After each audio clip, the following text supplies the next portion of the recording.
cắt tất cả mày trong prap mạ riêng ấy kì bởi nhế đã bắt ban hơn nè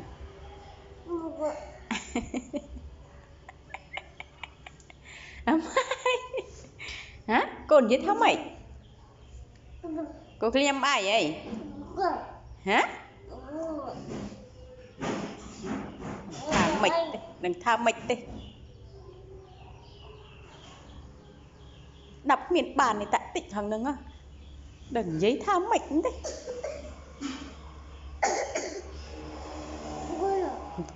tặng mày hả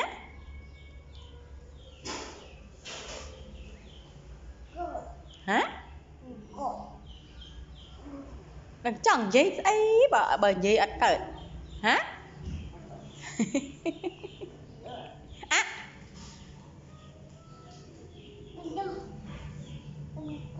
thật tịnh mấy thật tịnh đây chị đặt đây